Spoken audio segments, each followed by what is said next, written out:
Muitas pessoas me perguntam como acontece a audiência trabalhista. É apenas uma audiência? São duas audiências? Como é que funciona? É disso que iremos falar hoje. Vamos?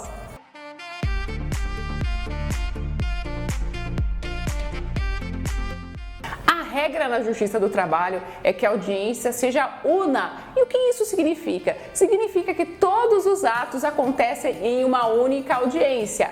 Então, nesta audiência, o juiz vai propor uma conciliação, aliás, ele faz isso 3 vezes durante a audiência. Depois disso, ele vai fazer a produção de provas, que é ouvir todas as testemunhas das partes e, por último, prolatar a sentença. Bom, esta é a regra e acontece principalmente nas audiências do rito sumaríssimo, que atinge valor de causa de até 40 salários mínimos. Mas não é sempre que funciona desse jeito. Nesse tipo de audiência, os advogados precisam estar sempre atentos, porque lá o juiz vai dar a oportunidade de fazer réplica e razões orais, de forma que o advogado precisa estar com tudo na ponta da língua. Nessa audiência é obrigatório estar presente todas as partes e também todas as testemunhas. Mas nem sempre é assim. Muitas vezes, para que o juiz não atrase a pauta, ou seja, atrase as outras audiências, ele acaba remarcando, designando uma data de julgamento. Normalmente, nessa data de julgamento, ela vai ficar constada lá na ata, mas as partes não são obrigadas a ir. Apenas a partir deste momento, o juiz vai intimar os advogados para que assim eles estejam cientes da data da publicação. E agora eu quero falar de um procedimento muito importante que os juízes colocam na ata de audiência. Muitas vezes, em relação à data do julgamento, eles utilizam a súmula 197 do TST. E o que quer dizer a súmula 197 do TST? Vamos fazer a leitura? O prazo para recurso da parte que intimada não comparecer à audiência em prosseguimento para a prolação da sentença conta-se de sua publicação. Então, o que isso significa? Significa que o advogado precisa consultar o processo, consultar a sentença no dia que estiver lá publicada na ata. E a contagem para o recurso ordinário começa um dia após a publicação.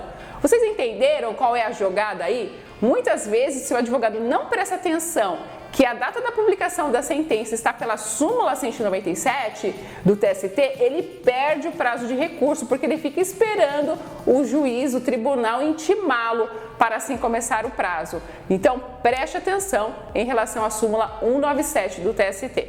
Além da audiência una, é muito comum também constar nas pautas de audiência a audiência inicial e a audiência de instrução. A audiência inicial, normalmente o juiz utiliza para tentar conciliar as partes.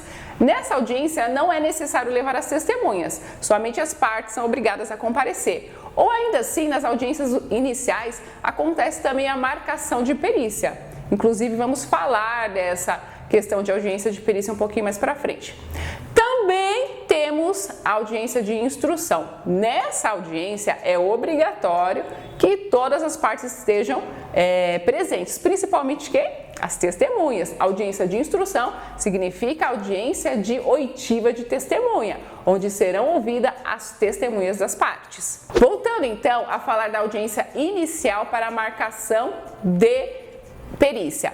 Nessa audiência, alguns juízes adotam procedimentos distintos. Também o advogado precisa estar super atento. Alguns advogados pedem perícia nos processos e quando chega na audiência, sendo ela inicial ou mesmo una, o juiz tem o procedimento do quê? Na primeira audiência, marcar a perícia. Logo, as partes não são ouvidas. Alguns juízes fazem de forma contrária. Então, mesmo que eu sei que existe uma marcação de perícia naquele processo, eu sempre peço para as testemunhas comparecerem, ainda que eu imagino que eles sejam dispensados. Por quê? Porque, como eu disse, tem juiz que faz de forma contrária. Primeiro ouve testemunha e apenas após marca a perícia.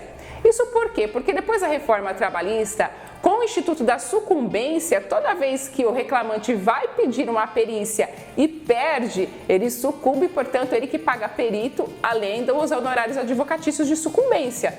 Por isso que o juiz tem esse zelo, às vezes, de primeiro ouvir, e se ele entender ali na oitiva de testemunha que não é devido o adicional, seja ele de insalubridade, periculosidade ou médico, ele mesmo já vai aconselhar o reclamante, o advogado, que aparentemente não existe aí uma probabilidade do reclamante ganhar. Mas isso é lógico, quem decide vai ser o advogado juntamente com o reclamante. Não se oprima com os conselhos do juiz, mas é bom sempre pensar a respeito. E por último, não vamos esquecer da audiência por videoconferência. Hoje, na gravação desse vídeo, nós estamos enfrentando um período de pandemia. As audiências estão sendo 100% telepresenciais ou videoconferência, se vocês preferirem. Então, cada juiz adota um procedimento diferente. Tem juiz que não ouve o depoimento da parte junto com o advogado, tem juiz que coloca advogado junto com a testemunha, e é uma bagunça. Então, sempre preste atenção no despacho do juiz, ok? Espero que tenham gostado desse vídeo e não esqueça de ativar o sininho, me seguir nas redes sociais e se inscrever no canal. Até mais, um abraço!